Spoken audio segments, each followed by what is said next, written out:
Pues sí, hace ahora un año que se produjo, hace ya un poco más de un año que se produjo el asesinato de Shinzo Abe, que probablemente ha sido el evento político más mediático que ha habido en Japón en en las últimas décadas. Y bueno, yo creo que estaría bien hacer un pequeño repaso de la situación que ha habido este año, ¿no? Sobre todo con el vacío político que ha dejado su desaparición, una figura que ha estado pues cerca de una década de primer ministro, que no son muchos los que están tanto tiempo de primer ministro en Japón. El gobierno Kishida, os acordaréis del año pasado, que se tuvo que enfrentar rápidamente a la muerte de Shinzo Abe, el asesinato, se tuvo que enfrentar a un escándalo muy profundo por la relación del Partido Liberal Democrático en este caso, con una secta conocida como la Iglesia de la Unificación. El asesino, pues, tenía familiares que habían estado relacionados con esta secta, habían endeudado los de la secta a la familia, el asesino estaba bastante resentido. Y bueno, pues la relación de Shinzo Abe, lo que al principio parecía una relación circunstancial con la iglesia, pues parecía que era lo que había llevado a su asesinato, ¿no? Pero conforme pasó el tiempo, la prensa empezó a hurgar, empezó a escarbar en este asunto y ya se vio que la cosa iba en una historia de décadas, que empezaba con el abuelo de Shinzo Abe, que fue primer ministro en los años 50, principios de los 60, y ya pues se generó un escándalo porque empezó a aparecer que un montón de diputados en la dieta, miembros del gobierno, ministros, estaban todos relacionados con la secta de una manera o de otra. Y siempre, digamos, tenía el mismo origen, ¿no? También la facción de Shinzo Abe dentro del partido estaba muy contaminada. Entonces, Kishida se vio obligado, aunque al principio probablemente no quisiera, por no romper el equilibrio de fuerzas interno entre facciones dentro del gobierno, finalmente se vio forzado a echar a un buen número de ministros y hacer cambios. Y uno podría pensar que ahí habría quedado la cosa, se tomarían medidas, pero lo cierto es que ha transcurrido un año y no se ha tomado ninguna medida adicional, por lo menos en lo que a la secta se refiere. La secta sigue operando en Japón y no se ha tomado por parte de la administración ni del Parlamento ninguna medida adicional. Esto ha generado bastante desazón en aquellos sectores que, digamos, esperaban que el gobierno se moviera. Porque, digamos que la secta, una vez que estalló el escándalo y fue apareciendo la información, digamos que a lo largo del último año se ha generado bastante acritud de muchos japoneses hacia este grupo. Ah, yo personalmente la sensación que tengo es que había un colectivo, digamos, progresista de izquierdas que, por motivos yo creo que evidentes, que no simpatizan nada con esta secta, ¿no?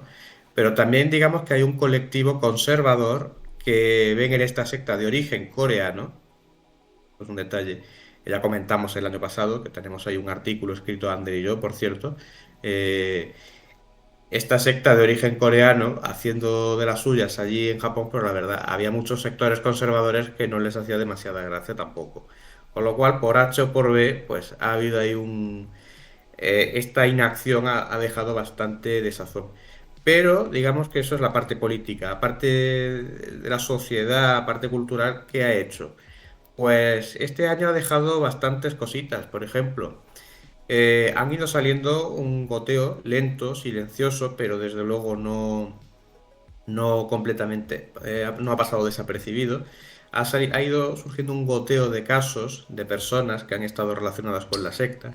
Hay una figura que ha alcanzado bastante notoriedad en los últimos meses, por lo menos de este año, que es un nombre que se le ha otorgado, que es Sayuri Ogawa, que no es su nombre real, pero bueno, es el nombre con el que se conoce a una chica de 28 años, ahora debe tener unos 27, 28 años, que esta mujer estuvo en la secta, estuvo porque sus padres se afiliaron a la organización, a ella de chica pues la meten como niña chica, y con 20 años, o sea, a principios de esta década, se sale. Un día rompe con la familia, pues romper con la secta es romper con la familia, rompe la relación con sus padres, con el círculo personal, o por lo menos con el que estaba más ligado a la familia. Y la explicación que ha dado en una rueda de prensa que se hizo hace unos meses fue que había sufrido abusos sexuales, que había sido agredida, y bueno, pues las dinámicas que uno puede esperar, digamos, de una organización de tipo sectario, ¿no? Entonces, este tipo de casos ha, digamos, contribuido a que el asunto no quede en el olvido. Si la parte política no se ha movido, digamos que la parte mediática, social y cultural sí se ha movido. Luego nos queda el perpetrador del atentado, que esta historia, la verdad es que yo todavía no sé muy bien cómo interpretarla. Este señor, desde el primer momento, muchos japoneses, aunque no simpaticen con su acción, digamos que han mostrado una actitud de comprensión, sobre todo después de que se supiera primero el drama personal. El perpetrador, el sospechoso y supuesto perpetrador del asesinato, Tetsuya Yamagami, este señor ha tenido un drama personal. Eso, a pesar del atentado, no se puede negar. Una persona que, bueno, la madre, en este caso, arruinó a la familia, los dineros de la familia, pues fueron a parar a la secta. Tenía un hermano que estaba enfermo, que lo pasó bastante mal, de hecho creo que se quedó ciego, estaba, pues, el dinero en vez de ir a esto iba a la secta, en fin poco cosas de este tipo. Y digamos que esto fue una cosa que duró años. Entonces, esta persona cuando ha salido, primero porque esto lo ha acabado contando él de una manera o de otra con la policía, pero luego también los medios de comunicación se han hecho eco de esto, ¿no? Entonces, el conocimiento de esta historia a muchos japoneses, digamos que les ha hecho generar un sentimiento de empatía, podríamos decir, ¿no? De no apoyo lo que has hecho, pero hay que ver qué pasado has tenido y sí, y es normal que haya sido por Shinzo Abe, que tiene el pasado que tiene, con el abuelo, con el padre, que también el padre estuvo relacionado con la secta. Tan es así este clima que se ha hecho una película de él. Se estrenó a finales del año pasado, que es una película dirigida por un antiguo miembro del Ejército Rojo japonés, esta organización mm, terrorista que operó en los años 70 y 80 en Japón, que alcanzó tanta fama. Bueno, pues uno de sus antiguos miembros ha resurgido de entre las sombras y ha dirigido esta película que ya digo que se estrenó el año pasado. Hubo no pocos establecimientos que no quisieron proyectarla, no veían conveniente proyectarla o temían reacciones adversas, pero la película efectivamente se estrenó y bueno, pues ha tenido su público también allí en Japón. O sea que digamos que mientras en la parte política, como ya señalaba antes, no ha habido movimientos, en la parte social, cultural sí que ha habido. De hecho, generó bastante desazón también el atentado o el ataque, depende ya del término que se prefiera utilizar, contra Fumio Kishida hace unos meses, que hubo un sujeto que se hace un acto de campaña política que estaba en una población costera y se acercó y bueno, hizo ahí un amago de atentado. La verdad es que aquello fue una cosa un poco extraña porque supuestamente no llevaba explosivos de alto poder, pero iba con la intención de asesinar. En fin, fue un ataque un poco extraño, ¿no? Y digamos que esto también entre el asesinato del año pasado y este ataque, pues ha generado también un poco de temor, ¿no? De que lo que fue, digamos, el regreso de los años 20 y 30, ¿no? Que en aquella época hubo bastantes atentados contra primeros ministros o contra figuras notables de la política japonesa. Entonces, como que esto ha traído a la memoria recuerdos de aquella época, ¿no? A ver si esto vamos a volver otra vez a aquello con, con lo que está ocurriendo ahora, ¿no? Yo, a priori, desde luego, a pesar de que algún periodista anglosajón ha hecho alguna analogía, en ese sentido yo no iría por ahí, al menos no con lo que tenemos ahora mismo. Ahora mismo Japón no está en esa situación. Fumio Kishida, desde luego, no ha tenido una situación fácil en este año. Está este atentado, que desde luego no es fácil estar gobernando en esas condiciones, con la presión que tienes también por Shinzo Abe. Esto, pues ciertamente Shinzo Abe está muerto y no ha tenido que lidiar con este problema, pero sí lo ha hecho Fumio Kishida. Él sí que se ha tenido que comer muchos marrones en este aspecto, de historias que aparentemente él no conocía directamente o no gestionaba. Desde luego, lo que tenía que ver con la facción de Shinzo Abe dentro del partido no tenía relación con él, porque él no pertenece a esa facción siquiera. O sea que en este sentido no ha tenido unos meses fáciles, vamos, un año, no ha tenido un año fácil. Ha habido también algún que otro escándalo de corrupción ajeno a todo esto. Ha habido algún que otro escándalo que se ha llevado algún ministro por delante. De hecho, parecía que por fin, a principios de este año, 2023, parecía que Fumio Kishida, después de aquel tormentoso verano y otoño, con los escándalos de corrupción que surgieron, parecía que había logrado una cierta estabilidad, había vuelto a conectar con la población, en fin, parecía que se había encarrilado la cosa. Y se hablaba incluso de adelantar elecciones, aprovechando el buen contexto político que había, pues aprovechar las circunstancias para asentar mejor la posición del partido en el Parlamento, en la dieta. Pero recientemente conocíamos que Fumio Kishida emprendía una crisis de gobierno y reajustaba su gabinete. Se veían muchas caras nuevas, había cambios. Realmente esto hay que interpretarlo de la siguiente forma. Porque parece, digamos, incomprensible que en un par de meses haya habido este cambio radical. Bueno, ciertamente Fumio Kishida hizo un cambio profundo del gobierno el verano pasado. Se había limitado a intervenciones quirúrgicas puntuales cuando había algún incidente, algún escándalo, pues algún ministro salía y ya está, no pasaba nada, ¿no? Pero sí que es verdad que había ministros que le quemaban ya. También hay que decir que no solo en el ámbito interno, también las cosas han cambiado mucho en Japón, eh, para Japón, en el ámbito externo.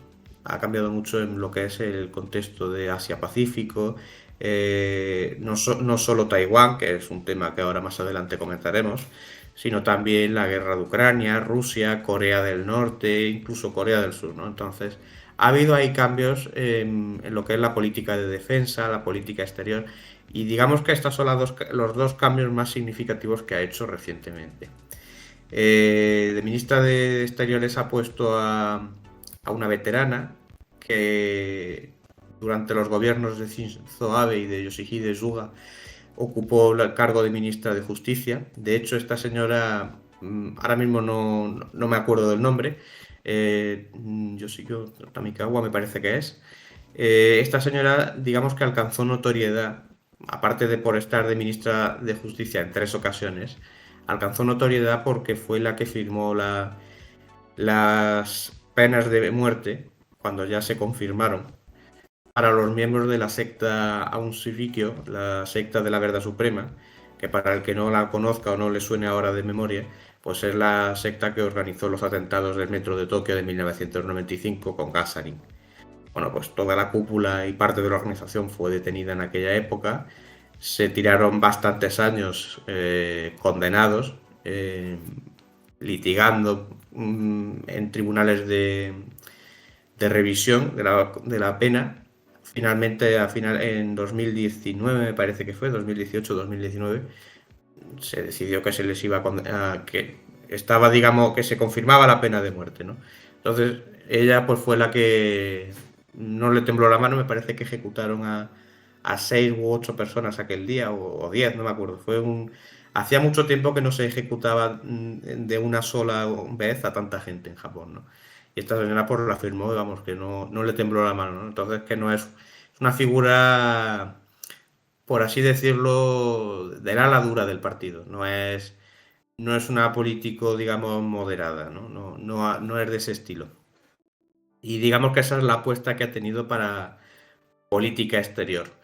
En defensa ha puesto a un veterano también, en este caso sirvió como asesor, ha estado muy ligado a lo que es la política exterior en cuanto a la actividad parlamentaria, ha formado parte también de un grupo, vamos, un lobby podríamos decir, que promueve las relaciones entre Japón y Taiwán, o sea que para defensa se ve un poco, digamos, el movimiento, ¿no? Se ve un poco hacia dónde se dirige la apuesta en política de defensa en relación a qué ámbitos en política exterior, ¿no?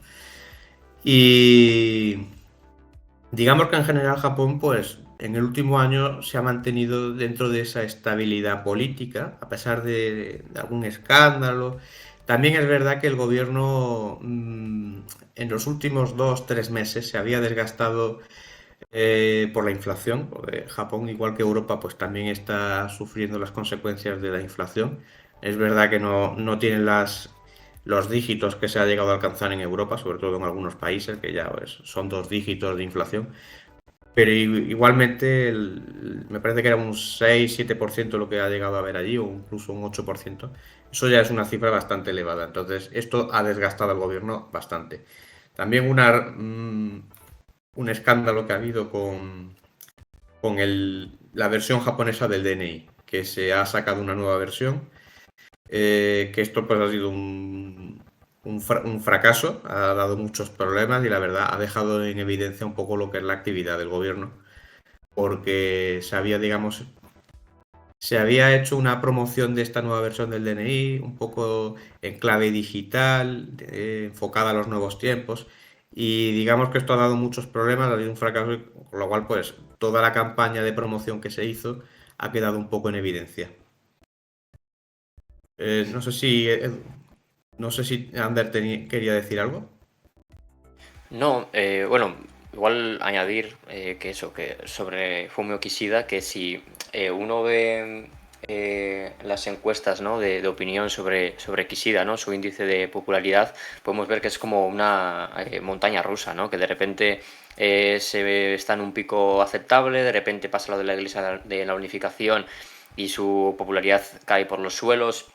Incluso se llegó a hablar de eso, de una posible dimisión o destitución del primer ministro. De repente pasan unos meses y ese pico vuelve hacia arriba, luego baja, luego hay inflación y vuelve a subir. Vamos, que las encuestas de opinión en Japón son bastante curiosas respecto a Fumio Kishida y no se suelen mantener estables, ¿no?, a lo largo del tiempo. Y además hay que recordar que en Japón estas encuestas sí que tienen bastante más importancia que lo que pueden tener en Occidente, ¿no? Porque al final los líderes occidentales, pues bueno, generalmente suelen tener una popularidad o una aceptación bastante baja y no suele pasar gran cosa, ¿no?, más allá de eso. Pero en Japón sí que esa popularidad se tiene muy en cuenta y de hecho uno de los factores que produjo eh, ¿cómo se llamaba? El anterior primer ministro. Suhide eh, Suga. Eso, Suga, soy fatal, soy malísimo con los nombres, Suga dimitiese y perdiese el puesto de primer ministro.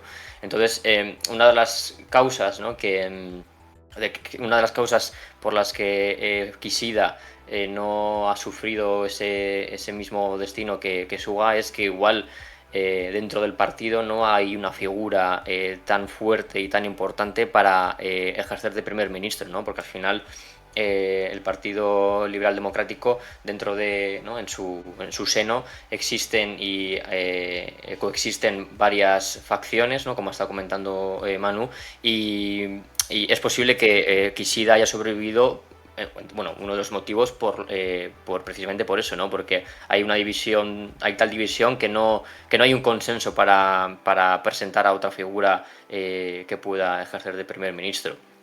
Y bueno, eso, quería decir eso simplemente. Y lo de la Iglesia de la Unificación, como ya ha dicho Manu, hicimos un artículo justo nosotros dos hablando sobre qué consecuencias conllevó, qué es la Iglesia de la Unificación, cuál es su historia, que lo he pasado ya por el chat. Lo vuelvo a pasar si queréis. Y eso, que fue bastante sonoro el tema de la Iglesia de Unificación, porque empezaron a salir políticos del Partido Liberal Democrático que tenían vínculos con la Iglesia de Unificación, ¿no?, que es una secta. Y no recuerdo ahora mucho el número, pero sí que eran un gran porcentaje de los miembros del Partido Liberal Democrático tenían alguna forma algún tipo de vínculo con la Iglesia de Unificación. No recuerdo ahora mismo el número exacto, pero eso, que era bastante llamativo, ¿no?, que tantos políticos tengan esos vínculos con una secta que es un poco, no sé, oscura, ¿no?, bastante rara, ¿no?, bastante... eh, no sé si te acuerdas tú de ese porcentaje, Manu, de que salió el número, ¿no? Porque hicieron como tuvieron que, digamos, los políticos del Partido Liberal Democrático tuvieron que decir si tenían o no vínculos con esta Iglesia de la Unificación, y eso, el porcentaje fue bastante grande. No sé si te acuerdas tú de cuántos eran. Es que era, no sé, igual No. 100 de 300 Sí, podía ser o algo así. sí, me suena la cifra de 100, 150, Sí, por ahí. porque es verdad que había gente que decía, no, yo no tengo... Había gente que estaba metida hasta el cuello y era innegable. Y otros decían, no, esto es circunstancial, esto fue un día que estuve allí y luego pues han ido. Claro, esa es la cosa, que a medida que fueron tirando del hilo, pues fue saliendo mucha mierda. Entonces, Mm. es verdad que algunos no estaban tan manchados de ir regularmente a conferencias y a actos de la iglesia, pero sí, de una forma o de otra eran 150. Había partidos de, bueno, había uno que es el partido de el nuevo Comeito, que es un partido budista que colabora con el gobierno, vamos, de hecho está metido en el gobierno, tiene un ministerio. Había un diputado que también estaba, que esto sí que fue ya un poco más raro, porque es un partido, digamos, confesional, budista, ¿no? O sea, no es muy normal que uno esté metido, o sea, uno que es militante budista no se debería meter, pero hasta ahí estaba metida la iglesia. También en el partido de la oposición, el principal, creo que también había alguno. Incluso siguieron tirando del hilo y de antiguos políticos y de antiguos partidos también había, ¿no? Y es que es esto, es algo que llegaba a los años 60. Entonces, con un número tan elevado hay que decir eso, que Sida no lo ha tenido fácil. Y digamos que haber sobrevivido, bueno, podríamos decir que tiene mérito, ¿eh? Porque es verdad, como decía Ander, que la cosa estuvo sobre todo en agosto, que es cuando hicimos el artículo y lo publicamos. En agosto estaba la cosa que parecía que iba a caer, sobre todo porque aquello era el sálvese quien pueda, porque nadie daba un duro por él, porque además era como, mm, paradójicamente, tú no estás metido en esto, pero tú vas a pagar por el muerto no puede pagar, así que alguien tiene que pagar. Y si no puede pagar él, tendrás que pagar tú. Al final logró gestionar bien esto. De la secta hay un detalle que quería recordar, que lo comentábamos en el artículo, y es que la iglesia, del dinero que sacaba de Japón, de estas donaciones, que por cierto las donaciones no están controladas por el Ministerio de Hacienda de Japón, que esa es otra que mucha gente ha criticado, que cómo es posible que eso no esté controlado cuando ha habido denuncias de hace décadas de las prácticas irregulares en materia económica y luego ya de los abusos en sacarle el dinero a la gente. Resulta que una parte significativa de este dinero, de los fondos obtenidos por la Iglesia, por su rama japonesa, fueron para una fábrica en Corea del Norte. No sé si tú te acuerdas de aquello. Sí. Que esto pues, es lo que decía, que ha habido un sector de la población en Japón bastante conservador que, claro, con este tipo de cosas pues se les ha inflado las narices porque ¿qué hace, no? O sea, ¿qué hace el Partido Liberal Democrático, que es un partido que, en fin, que no es de izquierdas precisamente y que en política exterior pues tiene una línea dura, que hace apadrinando a una organización que se dedica a esto, además con Corea del Norte? Y eso fue una cosa que salió, que seguro que hay más, porque uno siempre rebuscaba y dice, siempre aparecerá algo peor. Si ya te parecía que esto era algo que dices, bueno, no puede salir algo peor, salía algo peor. O sea, eso es lo que ha salido y porque ahora se ha dejado de hablar, pero seguro que si se sigue escarbando sale más todavía. Entonces sí, sí, ciertamente Kishida ha sobrevivido también, como decía Ander, por el tema de las facciones. La verdad es que él forma parte de una facción, no me voy a extender ahora en este tema demasiado, o casi que deberíamos dedicar un programa enteramente a esto, pero sí que es verdad que la facción de Kishida llevaba mucho tiempo, desde los años 60, o desde los años 70 más bien, que no había vuelto a tocar poder, o sea, de poner a uno de sus miembros de primer ministro. Hacía muchísimo tiempo. Y en buena medida esto yo creo que también hay que atribuirlo, este juego de bolillos, este encaje de bolillos, al hecho de que la facción de Shinzo Abe, que era la más fuerte, que por cierto no es solo la facción de Shinzo Abe, ya existía antes de Shinzo Abe, era la del padre y creo que también la del abuelo, o sea, esto es un poco hereditario como quien dice, ¿no? Esta facción, con la muerte de Shinzo Abe, ha caído, digamos, en un vacío de poder. Abe era la figura indiscutible, era el que cortaba el bacalao y el que iba promocionando o defenestrando gente. Sin Shinzo Abe, pues ha habido gente que ha aprovechado para intentar, digamos, arrimar las aspas a su sardina.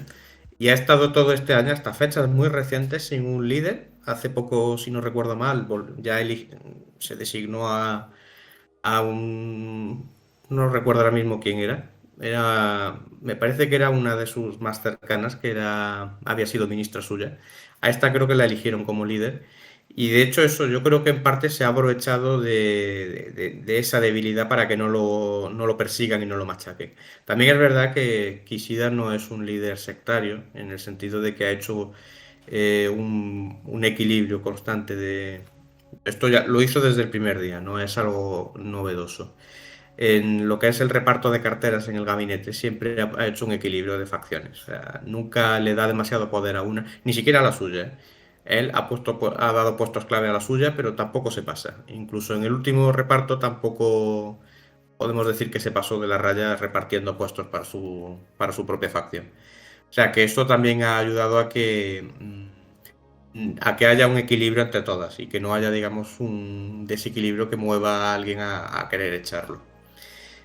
Luego que nos quedaría ya la parte de política exterior. Y en ese aspecto, pues yo creo que ahí sí tendrás tú y Eduardo más que decir, sobre todo en relación a China y a Corea, a las dos Coreas, porque no es solo una, sino las dos. De Corea del Sur, yo de señalar que eso, que por parte japonesa ha habido bastante buena aceptación, podríamos decir. Ha habido una buena aceptación de lo que es la aproximación del gobierno de Jung a Japón.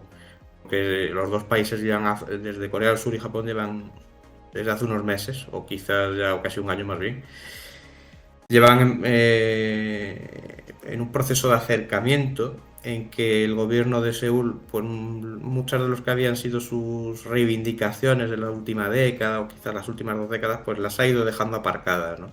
Incluso recientemente, cuando Japón liberó aguas de la central nuclear de Fukushima al Océano Pacífico, hubo mucho escándalo por motivos evidentes, no creo que haga falta detallarlos, pero a pesar de todo, a pesar de que la Agencia de la Energía Atómica dijo que no había problema, pues evidentemente hubo mucha suspicacia. También China reaccionó ante aquello y prohibió la importación de pescado de todo el archipiélago japonés.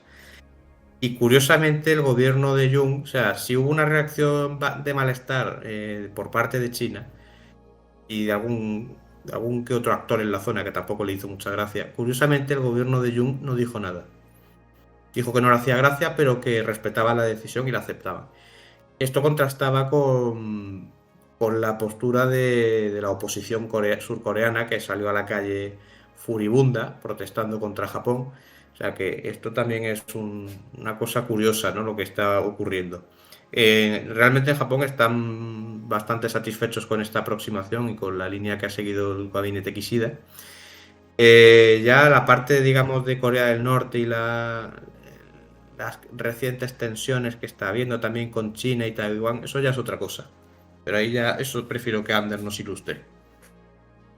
Sí, eso que al final, un poco también uniéndolo con lo que hemos estado hablando de Shinzo Abe, que es una de las figuras japonesas que más han apostado por tener una política exterior más ambiciosa y más proactiva, ¿no? Incluso interpretando la propia constitución pacifista.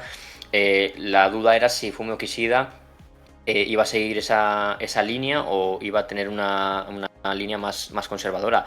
Y parece que no, que sí que está como subiendo el nivel, ¿no? En cuanto a la política exterior, y son dos los puntos sobre todo interesantes para hablar aquí. Uno de ellos es eso, lo que ha dicho Manu, ¿no? Esa nueva, bueno, alianza no, esa nueva relación con Corea del Sur, aprovechando que en la presidencia de surcoreana está un presidente que aboga abiertamente por normalizar las relaciones diplomáticas con Japón, ¿no? Que están pues, obstaculizadas durante mucho tiempo por los hechos históricos durante la ocupación japonesa de la península coreana, me refiero, y eso, ha habido un alineamiento casi total, ¿no? Entre Corea del Sur y Japón, y siempre con Estados Unidos de fondo, evidentemente. Y ya lo estuvimos comentando el otro día en un directo, pero el cambio, ¿no? de mentalidad que se ha producido en Corea del Sur es bastante significativo y bastante incluso sorprendente, ¿no? Respecto a la administración anterior.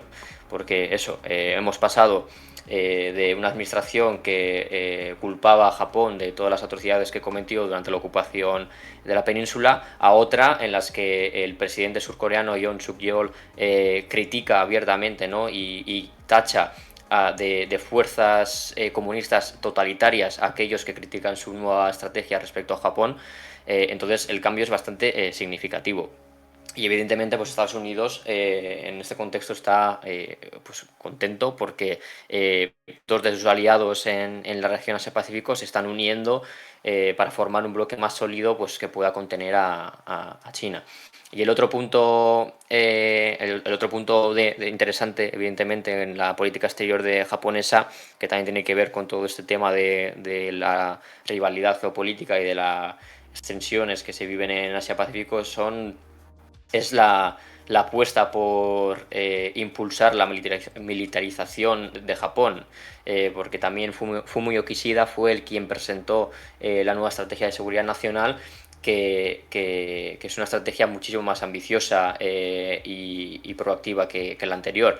Y entre las muchas cosas que se aprobaron, ahora que recuerde, por ejemplo, es que se va a aumentar el presupuesto en defensa un 50% en los próximos 5 años, se van a comprar capacidades de contraataque, algo que hasta ahora está prohibido por la Constitución, o no, prohibido o limitado por la propia Constitución.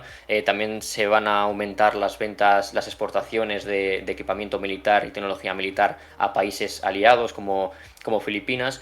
Entonces se está produciendo un cambio total, ¿no? de paradigma, ¿no? en la mentalidad de la élite japonesa. Y esto evidentemente está influenciado, ¿no? o es consecuencia de esa rivalidad que existe con China y con Corea del Norte. Y respecto a esta estrategia de seguridad nacional, también está el debate, ¿no? Volviendo a política interna otra vez, que está todo unido y entremezclado.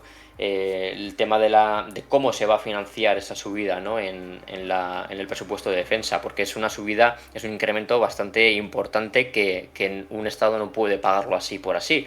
Entonces existe el debate que todavía continúa de si hacerlo a través de más deuda, de si hacerlo a través de nuevos impuestos, de si recortar en otras carteras para pasarlo a defensa. Y es un debate que también afectó bastante a Fumio Kishida en su momento. Ahora ya no, igual no se habla tanto sobre ello, pero sí que fue un tema controvertido, ¿no? Porque dentro del Partido Liberal Democrático había diferentes posturas, ¿no? Unos abogaban por imponer unos nuevos impuestos para que fuesen los contribuyentes quienes pagasen parte de ese aumento. Fumio Kishida se negaba, claro, porque eso al final es una mala imagen política, ¿no? Añadir nuevos impuestos. Y él defendía más el tema de la deuda pública. Pero claro, Japón también tiene una deuda pública que es, no sé ahora cómo está, pero igual es como el 200% de su PIB, o incluso más. Ahora mismo no sé qué porcentaje está. Pero bueno, que Japón 263. 263%. Pues es que no sé si es el que más de todo el mundo, pero bueno, seguro que está en el top de países que tienen una mayor deuda con relación a su... mira, VIH dice que es el segundo. Entonces, claro, el aumentar el 50% el presupuesto de defensa en los próximos 5 años, creo que eran como un salto de 200.000 millones de dólares, si no me equivoco. Más o menos. eh, que es una barbaridad, ¿sabes? Y también tienes que tener en cuenta que mucha de la opinión pública de Japón está en contra de esa militarización, ¿no? Porque temen que pueda producirse una nueva guerra, temen que haya una carrera armamentística en la región, temen que Japón pueda estar metida en una nueva guerra y o se avergüenzan incluso del pasado pues, que tenía Japón, ¿no? De todas esas atrocidades que cometió en China, en la península coreana y en otras partes del mundo que controló. Entonces, ahí entra una doble dinámica, ¿no? Que por un lado, cómo pagas todo eso, cómo pagas ese incremento en el presupuesto de defensa, y luego cómo justificas en la opinión pública ese incremento y cómo justificas también ante la sociedad japonesa el hecho de estar pasando de una constitución aparentemente pacifista a otra bueno, a otra, no hay una modificación, pero me refiero a una mentalidad más pacifista en base a la constitución que está actualmente vigente en Japón, a otra mentalidad o postura que es mucho más beligerante, ¿no? Mucho más realista en términos de teoría de las relaciones internacionales, ¿no? De que se están preparando, no para la guerra, pero se están preparando para el peor escenario posible. Entonces ese salto, ¿no? en la opinión pública japonesa también es algo importante de analizar. Y ahí ha habido mucho debate. No solo que Fumio Kishida se negara por motivos evidentes, porque subir impuestos siempre es impopular, y no sería además el primer ministro que ha caído por eso. O sea, el primer jefe de gobierno que ha caído por querer introducir un impuesto que no era ni siquiera defendido por el partido. Hubo uno, Yasuhiro Nakasone, si no recuerdo mal, que estuvo 5 años de primer ministro en los 80, que era bastante neoliberal, quiso meter un impuesto indirecto y acabó cayendo porque no quería el partido. Nada más que lo decía, que nunca somos neoliberales, nos defendemos esto, como metemos ahora un impuesto indirecto que no quiere ni el partido. No es que no lo quiera la gente, es que no lo quieren las bases tampoco. Entonces, pero es que también claro, hay sectores incluso de los que no son de la cuerda de Fumio Kishida, por ejemplo, en la facción de Shinzo Abe. Es que la gracia, o sea, quieren aumentar el presupuesto de defensa, pero no por la vía de los impuestos. Y ahí de la facción de Shinzo Abe había gente que se negaba, porque son liberales, neoliberales, y se niegan, vamos, a poner otro impuesto. Que además Japón, hay que decirlo, tiene una carga fiscal fuerte, ¿eh? No es un país con una carga fiscal ligera. Y luego está la parte que comentaba Ander, la deuda. Con la deuda que tiene Japón es como, venga, vamos a meter todavía más deuda. No es sostenible. Hay otra crítica y es el tema de las pensiones. Japón tiene una población bastante envejecida y allí se pagan bastantes pensiones. No entro en la cuantía, en si son bastante generosas o no. Algunas sí, pero vamos, en general no es que sea la hostia. Lo que pasa es que, bueno, con que tengas allí a muchísimos millones de pensionistas, pues ya eso es, yo creo que es un dato ya demoledor, ¿no? Y la gracia de todo esto es que el gobierno de Fumio Kishida es el primero en mucho tiempo que tiene una verdadera voluntad de promover una política natalista. De hecho, ya nombró a una ministra en el gabinete anterior y ha vuelto a nombrar a otra, está un poco más joven, que es una apuesta por promover una política natalista de cara a incentivar una especie de rejuvenización de la población japonesa, ¿no? Porque es verdad que la gente joven no tiene hijos. Hace tiempo que se está viendo que muchos no se casan, algunos que se casan no tienen hijos o solo tienen un hijo, y la previsión es que se jubile mucha gente en los próximos años, con lo cual, pues, Japón va de aquí a 10, 20 años se va a ver con una población envejecida muy fuerte.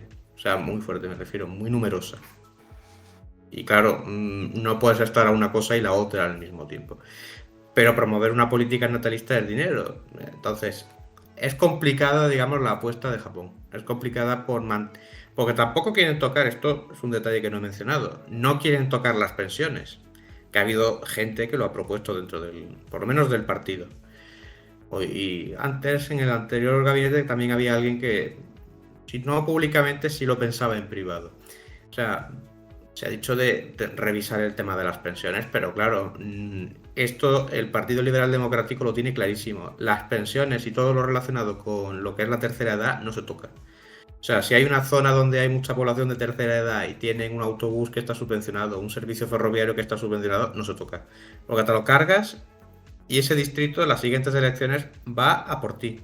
Y votan al que sea menos a ti. Entonces, claro, digamos que el aparato del partido eso lo tiene clarísimo, que esas cosas no se tocan. Entonces, digamos que hay muchos tiburones para un mar tan pequeño.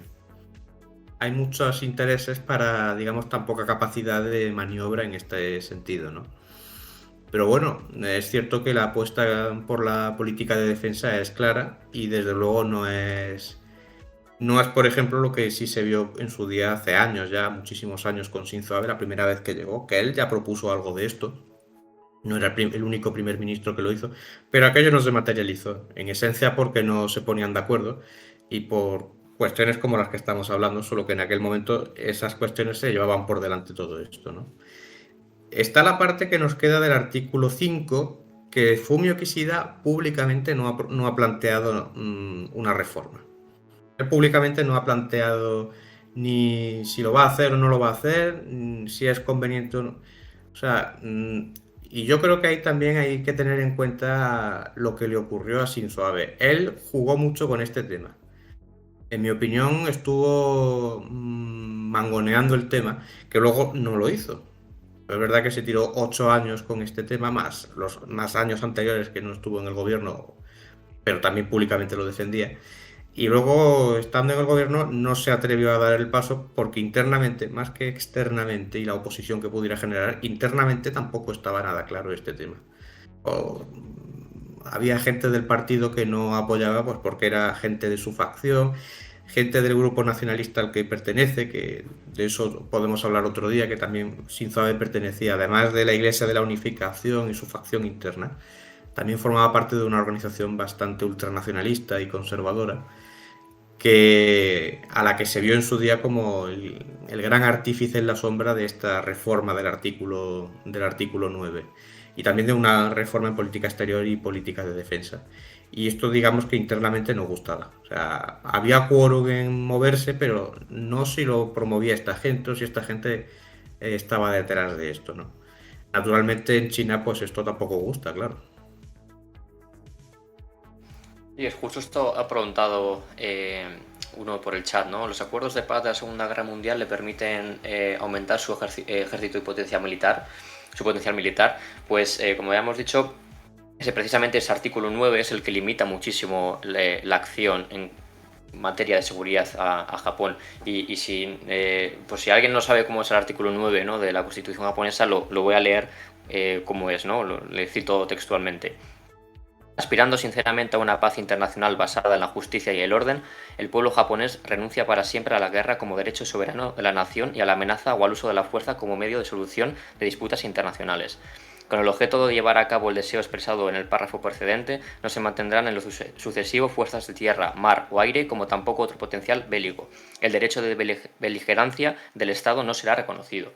Vamos, que en base a este artículo, hasta el propio ejército japonés es anticonstitucional, o se podría argumentar que el propio ejército japonés es anticonstitucional.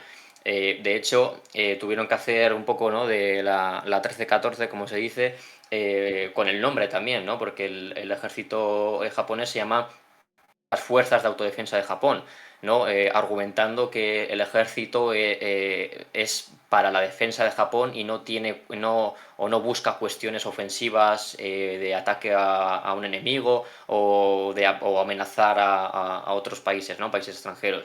Entonces ha habido muchísimo revuelo y es un tema bastante interesante, no solo con cuestiones de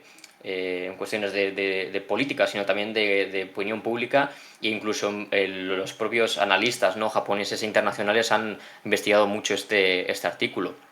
Entonces ya hubo una reinterpretación con Shinzo Abe, y ahora también se podría decir que está habiendo una reinterpretación porque al final en la nueva estrategia de seguridad nacional, como ya he dicho, se establece que Japón debe adquirir capacidades de contraataque, que aunque ellos digan que son para defender a Japón frente a, pues, a enemigos externos, la línea entre lo defensivo y lo ofensivo muchas veces es muy delgada, entonces es bastante, bueno, eso, que es muy controvertido, ¿no? Eh, ¿Y qué voy a decir?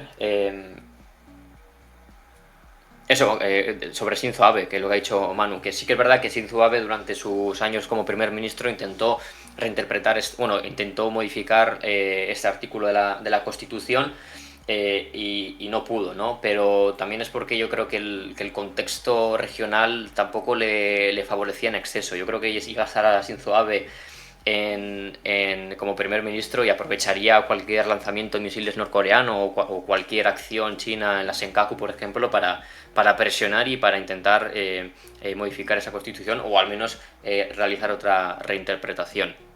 Y, y por así un poco para también ubicar pues a los oyentes sobre quién es Shinzo Abe, hay un libro muy bueno que bueno lo puedo pasar ahora que narra la vida de Shinzo Abe y explica cómo Shinzo Abe estuvo muy influenciado por su abuelo que ahora mismo no recuerdo el nombre, ¿no? Que su abuelo también era bastante revisionista histórico, bastante nacionalista, decía que Japón no podía ser una potencia media, que Japón debería recuperar pues, su grandeza, ¿no? Perdida durante la Segunda Guerra Mundial. No digo que estuviese a favor de, ¿no? Pues del imperio japonés, pero me refiero que sí que veía con malos ojos el abuelo de Shinzo Abe el estar subordinado a Estados Unidos, por ejemplo. Eh, porque él abogaba, ¿no? Él defendía que Japón debía tener una política exterior independiente y tenía que adoptar las medidas necesarias pues, para ser una potencia mundial y no estar eso, pues siempre a merced de lo que decida Washington.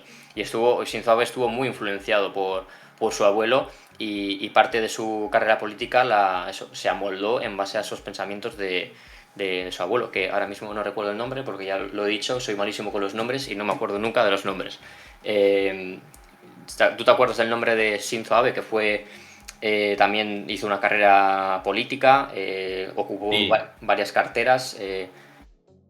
se llamaba Nobusuke Kishi. Eso, pues que, Eh, bueno, que- hay un detalle que voy a comentar. Se llama Nobusuke Kishi, pero es abuelo, a pesar de que no comparte los temas estos de los nombres, las dinastías y los lazos sanguíneos, ¿no?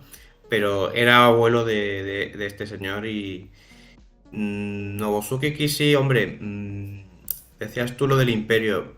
Sí, sí, porque este señor estuvo de Este señor fue.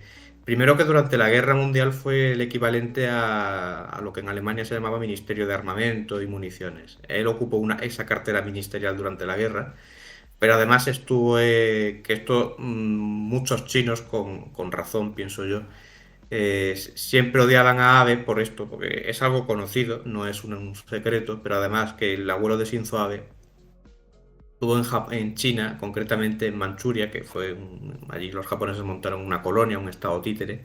Allí estuvo de jefe de planificación e industria y bueno, lo que es el tema de explotación de mano de obra, o sea, de explotación humana, ¿no? Y de experimentos médicos, en fin.